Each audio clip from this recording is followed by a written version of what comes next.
पिछले वीडियो में आप सबने काफी प्यार दिया और आप सबके कहने पर आज हम लोग उपस्थित हैं जो हिस्ट्री का तीसरा चैप्टर है, आपके समझिए 12th क्लास के बंधुत्व जाति तथा वर्ग, जिसमें महाभारत के बारे में भी हम लोग को अध्ययन करना है। तो उसके बेहतरीन ऑब्जेक्टिव प्रश्न को लेकर आए हैं और इसमें जितने सारे प्रश्न को रखा गया है सारे प्रश्न प्रीवियस ईयर है, PYQ प्रश्न है और इस प्रश्न से बाहर एक भी क्वेश्चन आपके एग्जाम में जाने वाला नहीं है। तो आइए आज हम लोग एक बेहतरीन क्लास को शुरू करते हैं और सारे ऑब्जेक्टिव प्रश्नों को याद करते हैं क्लास में ही। आप सब रेडी हैं? आइए ओके बढ़ते हैं। फर्स्ट क्वेश्चन आपके सामने देखिए, कितना प्यारा सा प्रश्न है। पुराणों की संख्या कितनी है? पुराण कितने हैं, है ना? पुराण के रचयिता है महर्षि वेद व्यास जी। कौन है? महर्षि वेद व्यास जी। ये बात भी आप ध्यान रखिएगा, वेद व्यास। पुराण का रचयिता कौन है? महर्षि वेद व्यास। ये आपके दिमाग में आ गया। कई सारे पुराण होते हैं, सबसे पुराना जो पुराण है, सबसे पुराना जो पुराण है वह है मत्स्य पुराण। क्या है? मत्स्य पुराण हो जाएगा, मत्स्य पुराण। ये बात आप ध्यान रखिएगा। बताइए इतना बात आपको समझ में आया कि नहीं आया? क्लियर हो गया इतना कि जो पुराण है उसके रचयिता है महर्षि वेद व्यास जी। सबसे पुराना जो पुराण है मत्स्य पुराण है और पुराण की जो संख्या है वो है 18। कितनी है? 18। कुल 18 पुराण है आपके। इतना क्लियर हो गया? ऑप्शन देखेंगे इनमें 16, option B 18, option C 19, option D 20। Right answer आपको हो जाएंगे ऑप्शन बी, कुल 18 पुराण है। ओके हो गया? समझ में आ गया ना? आगे बढ़ा जाए। चलिए रैपिड फायर में हम लोग शुरू करते हैं। अगर आपको अच्छा लगे तो चैनल सब्सक्राइब कर लीजिए, लाइक कर दीजिए, दोस्तों को भी शेयर कर दीजिए और इस सेशन को आगे बढ़ा दीजिए। अब हम लोग बढ़ते हैं आगे अगले प्रश्न की ओर और अगला क्वेश्चन देखिए आपके सामने क्या है। अगला क्वेश्चन आपके सामने आ चुका है, क्वेश्चन नंबर 2। क्वेश्चन नंबर 2 पर है महाभारत की रचना किसने की थी? चलिए बहुत अच्छी बात है। ये फिगर देकर क्या बता भी दीजिएगा कि महाभारत का रचयिता जो है महर्षि वेद व्यास जी है। कौन है? महर्षि वेद व्यास जी। ध्यान से समझते चलिएगा, महर्षि वेद व्यास जी। महाभारत की जो रचना हुई थी संस्कृत भाषा में हुई थी। किस भाषा में हुई थी? संस्कृत भाषा में हुई थी। महाभारत का जो युद्ध था या महाभारत का युद्ध जो चला था 18 दिनों तक चला था। महाभारत का युद्ध कितने दिनों तक? 18 दिनों तक चला था। इसका रचयिता है महर्षि वेद व्यास जी। महाभारत को पुराने समय में जय संहिता के नाम से जाना जाता था। जय संहिता कहा जाता था। एकदम दिमाग में रखते चलिएगा, सारा जो बात बोला जा रहा है सारे ऑब्जेक्टिव प्रश्न है आपके एग्जाम में पूछा हुआ प्रश्न है, एक से बेहतर एक प्रश्न है। इतना क्लियर हो रहा है महाभारत के बारे में। महाभारत का रचयिता महर्षि वेद व्यास जी है। महाभारत की रचना संस्कृत भाषा में हुई थी। महाभारत में 1 लाख श्लोक है। कितने हैं? 1 लाख श्लोक है। समझ में आ रहा है ना?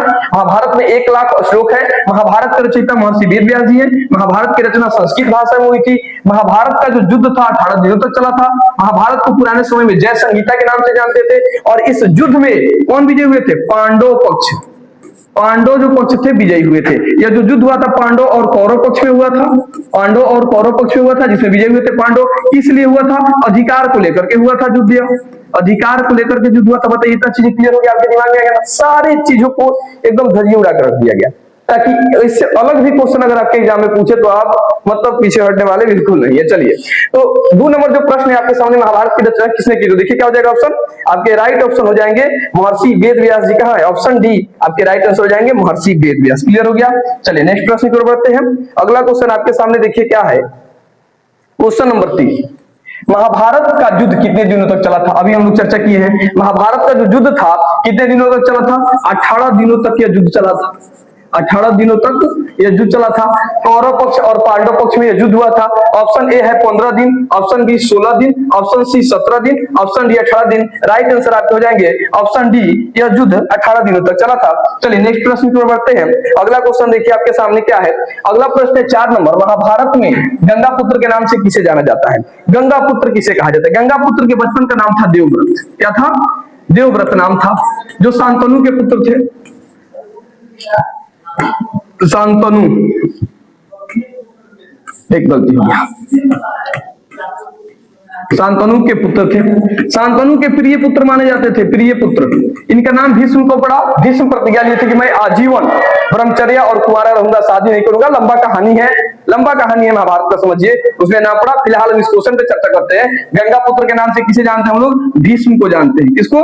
भीष्म को गंगा पुत्र के नाम से जाना जाता है। देख लीजिए भीष्म का यहाँ पे फिगर भी लगा दिया हम ताकि आप आसानी से समझ पाए, आपको कोई समस्या ना हो। चलिए देखेंगे option A Shantanu, option B Bhim, option C Duryodhan, option C Shakuni. अच्छा इसमें भीष्म लिखा, चलिए सही है। ऑप्शन आपके बी हो जाएंगे सही, भीष्म। एक भीम अलग से ध्यान रखिएगा, भीम नहीं होगा यहाँ पे, भीष्म राइट आंसर हो जाएंगे। ऑप्शन आपके बी विकट कोई भी दिक्कत होगा तो बोलिएगा, ठीक है। समझ में आ रहा है ना? क्लास एकदम आनंदित है, समझ में आ रहा है, एकदम आराम से, घबराने की कोई जरूरत नहीं है, बढ़िया से पढ़ते चलिए। हो सका तो हम क्लास में थोड़ा मजाक वगैरह नहीं करते, तो बढ़िया ना लागो तो ये देख तो नहीं लगी तो यो बात है। अरे मर्द पढ़ लो, ओकरे बाद तो मजाक वजाक तो चलते रही, क्लास में आते रहिए आनंद। पहले इस क्वेश्चन को एकदम दिमाग में रखिए, दिमाग खोल करके बैठ जाइए, कई सारे क्वेश्चन क्लियर हो जाएंगे। एक भी क्वेश्चन अगर इस चैप्टर से अलग एग्जाम में पूछे तो आगे पढ़िएगा, उसके बाद कौन के सर बाहर पूछ दिया था, एक नहीं, एकदम बेहतरीन क्वेश्चन देख लीजिए ना। इसी क्वेश्चन को 2018 में पूछा था, 20 में पूछा है, 23 में पूछा है, सारे प्रीवियस ईयर प्रश्न को ही इसमें रखा गया ताकि आपको कोई दिक्कत ही ना हो। चलिए अगला क्वेश्चन कह रहे हैं, मनु स्मृति में कितने प्रकार के विवाह का वर्णन है? ये मनु स्मृति जो है यह सबसे पुराना स्मृति है, सबसे पुराना स्मृति है, ये बात आप ध्यान रखिएगा। ऑब्जेक्टिव क्वेश्चन ये भी पूछा जाता है कि सबसे पुराना स्मृति कौन है, तो मनु स्मृति कहिएगा, मनु। और मनु स्मृति की रचना मनु द्वारा ही किया गया था। मनु स्मृति जो थी, इस मनु स्मृति की रचना कौन किए थे? मनु द्वारा किया गया था, सबसे पुराना स्मृति है। और मनु स्मृति में कुल 8 प्रकार के विवाह का वर्णन है। कितने प्रकार के? 8 प्रकार के विवाह का वर्णन है। पूरे 8 प्रकार का विवाह जो है आपको यूट्यूब पे पढ़ा दिया गया, जाकर देखिए तो सही, वहां पे सारे विवाह का वर्णन किया गया बहुत बेहतर तरीका से। तो 8 प्रकार के विवाह का वर्णन है, मनु स्मृति में कहिए चाहे महाभारत में कहिए, महाभारत में कहिए, दोनों में आपके वर्णन है 8 प्रकार के विवाह का, ठीक है ना। 8 प्रकार के विवाह को एक एक तरीका से वर्णन किया गया। चलिए 5 नंबर प्रश्न है, option A 4, option B 6, option C 8 और ऑप्शन डी 10। राइट आंसर आप लगा लेंगे ऑप्शन सी 10, 8 प्रकार के विवाहों का आपके वर्णन है, ऑप्शन सी में है ना। चलिए अगला प्रश्न की ओर बढ़ते हैं, और अगला क्वेश्चन पे ध्यान लाइए अपना। कितना प्यारा सा प्रश्न है कि महाभारत की रचना किस भाषा में हुई थी। हम लोग अभी चर्चा किए हैं कि महाभारत की जो रचना है वो संस्कृत भाषा में हुई है। किस भाषा में? संस्कृत भाषा में। और महाभारत में 1 लाख श्लोक है। कितने श्लोक है? 1 लाख श्लोक की चर्चा की गई है। और इसी महाभारत में से जो श्री कृष्ण ने उपदेश दिया, उस उपदेश को कहा गया श्रीमद् भगवत गीता। क्या कहा गया? श्रीमद् भगवत गीता, भगवत गीता, है ना। क्या कहा गया? भगवत गीता, ही ध्यान रखिएगा, समझ में आया ना। भगवत गीता कहा गया था। इतना क्लियर हो गया। तो बताइए महाभारत की रचना किस भाषा में हुई थी? संस्कृत भाषा में हुई थी। महाभारत को प्राचीन काल में जय संहिता के नाम से भी जानते हैं हम लोग, जय संहिता इसको कहा जाता है, जय संहिता कहा जाता है। ये बातें आप बिल्कुल दिमाग में रखिएगा, बहुत इंपॉर्टेंट सारी चीजें। तो आई थिंक आप इस प्रश्न का आंसर समझ चुके होंगे कि छठा प्रश्न जो है महाभारत की रचना किस भाषा में हुई थी। ऑप्शन ए आपके सही हो जाएंगे, संस्कृत भाषा में हुई थी। बताइए सेशन आपको समझ में आ रहा है? बिल्कुल एक एक चीजों को डिस्कस करते हम लोग चलेंगे ताकि आपको किसी प्रकार की कोई समस्या ही न हो। चलिए अगला प्रश्न देखते हैं। अगर इसे एक्स्ट्रा भी पूछे तो आप बनाने के लिए एकदम सक्षम हो, इस तरह से हम लोग क्लास करने वाले हैं। अगला जो प्रश्न है 7 नंबर, कुरुक्षेत्र का युद्ध किसने जीता था? जो युद्ध हुआ था कुरुक्षेत्र में, ये भी बात आप ध्यान रखिएगा। ऑब्जेक्टिव क्वेश्चन ये भी पूछ देता है कि महाभारत का युद्ध कहां हुआ था, तो कुरुक्षेत्र में हुआ था। और कुरुक्षेत्र में युद्ध किनके बीच हुआ था? तो पांडवों के बीच हुआ था और कौरव के बीच हुआ था। कौरव और पांडव के बीच हुआ यह युद्ध जो था 18 दिनों तक चला था। और इस युद्ध में पांडव विजयी हुए थे। पांडव क्या हुए थे? विजयी हुए थे। तो देख लीजिए इस प्रश्न का 7 नंबर प्रश्न का राइट आंसर आपको हो जाएंगे पांडव, ऑप्शन ए। कुरुक्षेत्र का युद्ध किसने जीता था? 2021 में पूछा हुआ प्रश्न है ना। तो राइट आंसर जाएगा ऑप्शन ए, पांडवों द्वारा इस युद्ध को जीता गया था। चलिए अगला प्रश्न की ओर बढ़ते हैं, और अगले प्रश्न को ध्यान लाइए अपना। द्रौपदी किसकी पत्नी थी? द्रौपदी किसकी पत्नी? 2021 में पूछा हुआ प्रश्न है, द्रौपदी किसकी पत्नी थी? तो भाई द्रौपदी जो थी, द्रौपदी गजब कहानी में करो, है ना। द्रौपदी किसकी पत्नी थी बताओ? द्रौपदी जो थी पांचों में बांट दी। बताइए ऐसा सिचुएशन होता है। ये सब जो था कुंती का काम था। आई लेकर के अर्जुन से बताइए शादी की। समझिए कि ये कर्ण को ठुकरा के ही ना शादी की, कि हम अर्जुन से शादी करेंगे ना, तो कर्ण तो भाई कर ही लेता था। लेकिन क्या हुआ? ये ठुकरा के आई और कुंती क्या कहेगी? भाई 5 जना बांट लो, तो 5 की पत्नी हो गई। भीम, युधिष्ठिर, अर्जुन, इनमें सभी हो जाएगा राइट आंसर। क्या लगाएंगे? 8 नंबर क्वेश्चन का राइट आंसर ऑप्शन डी हो जाएगा। बड़ी कहानी था इसका। चलिए अगला क्वेश्चन देखते हैं। अगला प्रश्न आपके सामने है क्वेश्चन नंबर 9। 9वां प्रश्न है, आश्रम व्यवस्था में कितने प्रकार के आश्रमों का उल्लेख मिलता है? आश्रम जो व्यवस्था थी क्या था, इसको समझेंगे। आश्रम जो व्यवस्था थी यह क्या थी? आश्रम किसको कहा गया? आखिर आश्रम क्या था?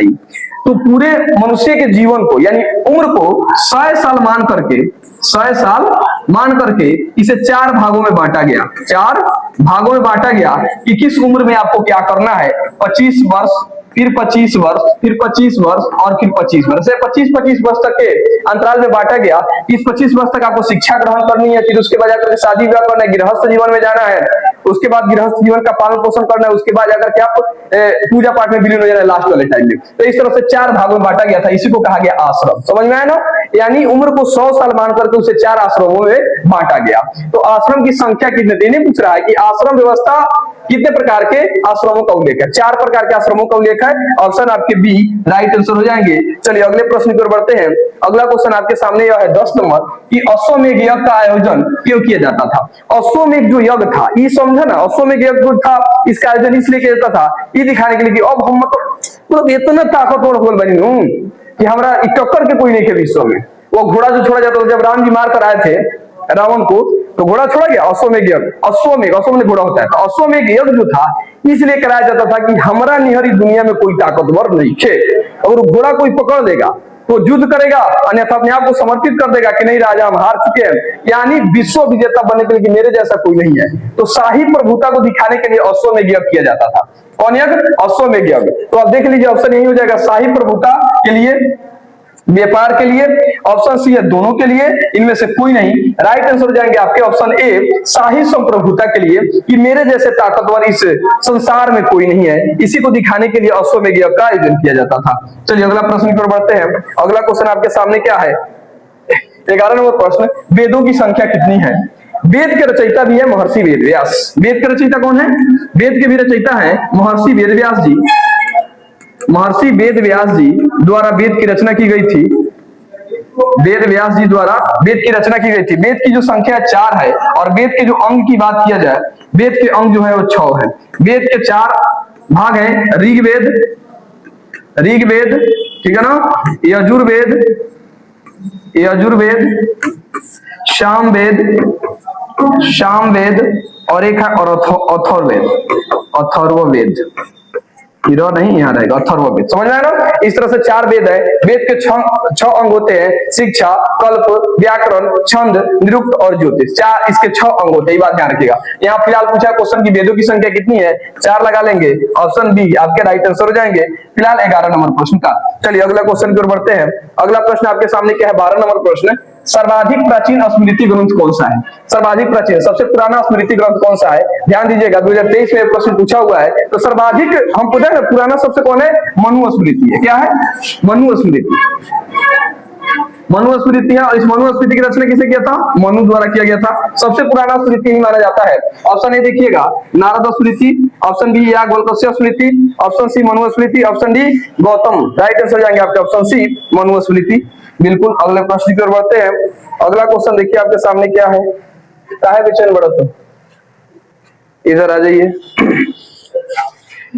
हिंदू परंपरा में मोक्ष प्राप्ति का मार्ग क्या है? कई सारे ऋषि मुनि अलग अलग अपना मोक्ष प्राप्ति के मार्ग बताए थे। इसमें देखिएगा ज्ञान मार्गी, ये भी सही माना जाता है कि जब तक आपको ज्ञान नहीं होगा, तब तक ज्ञान प्राप्ति नहीं होगी, तब तक आपको इस दुनिया से मोक्ष नहीं मिलेगा, मतलब मोक्ष की प्राप्ति नहीं होगी। अगला क्वेश्चन है कर्म मार्ग। कर्म भी करना एकदम जरूरी है। कर्म नहीं कीजिएगा तो कुछ ना हुई। मान लो तू पढ़ता रहा, जब तक कर्म ना करो, मेहनत ना करो, एग्जाम क्यों पास करो? कर्म भी जरूरी बात है। भक्ति मार्ग भी मानते थे कि भक्ति मार्ग भी है क्या है? जरूरी है, तो उसको बंद कर दीजिए। उसके बाद इनमें से सभी। राइट आंसर हो जाएंगे आपके ऑप्शन डी, इनमें सभी। बिल्कुल सही आंसर हो जाएगा आपके फिलहाल 13 नंबर प्रश्न का। चलिए अगले क्वेश्चन पर बढ़ते हैं। अगला क्वेश्चन आपके सामने क्या है? देखिए 14 नंबर प्रश्न, पुरुष सूक्त का उल्लेख किस ग्रंथ में मिलता है? पुरुष सूक्त का उल्लेख जो है ऋग्वेद में मिलता है। किस वेद में? ऋग्वेद में मिलता है। ये बात ध्यान रखिएगा, ऋग्वेद में। राइट आंसर हो जाएंगे आपके ऑप्शन ए ऋग्वेद। चलिए अगला प्रश्न देखते हैं। अगला क्वेश्चन है आपके सामने 15 नंबर प्रश्न क्या है कि उपनिषदों की संख्या कितनी है? बताइए। उपनिषद की संख्या जो कितनी है? 108 है। उपनिषद जो है वो दर्शन सिद्धांत को प्रकट करता है। क्या प्रकट करता है? दर्शन सिद्धांत को प्रकट करता है। आप ध्यान रखिएगा, दर्शन सिद्धांत को क्या करता है? प्रकट करता है। उपनिषद के रचयिता जो है ये भी है महर्षि वेद व्यास जी। उपनिषद के रचयिता कौन है? महर्षि वेद व्यास जी। उपनिषद की संख्या 108 है। उपनिषद क्या प्रकट करता है? दर्शन सिद्धांत को। उपनिषद किसका अंतिम भाग है? तो वैदिक वाग्मंडस्य का अंतिम भाग है। ये भी आप बात ध्यान रखिएगा। तो यहाँ पूछा है कि उपनिषद की संख्या कितनी है? 108 लगा लीजिएगा, ऑप्शन बी आपके राइट आंसर हो जाएंगे। चलिए इस सेशन का हम लोग लास्ट प्रश्न देखते हैं कि लास्ट प्रश्न क्या है। कुल इसमें टोटल 16 प्रश्न हम रखे थे। एकलव्य और द्रोणाचार्य की कथा महाभारत के किस पर्व में मिलता है? 2026 में पूछा हुआ प्रश्न है। यह 27 में भी पूछा जा सकता है, इसमें घबराने की कोई जरूरत नहीं है। तो यह आदि पर्व में है। फिलहाल इस प्रश्न का राइट आंसर आपके हो जाएंगे ऑप्शन ए आदि पर्व। आई थिंक यह सेशन आपको बहुत बेहतर लगा होगा, उम्मीद है। अगर आपको बेहतर लगा हो तो चैनल को सब्सक्राइब जरूर कर लेंगे, दोस्तों को भी शेयर कर देंगे। ऐसे ही वीडियो आपको बेहतर मिलते रहेंगे। फिर हम आपसे मिलेंगे नेक्स्ट वीडियो में, तब तक के लिए जय हिंद, जय भारत। Next blog.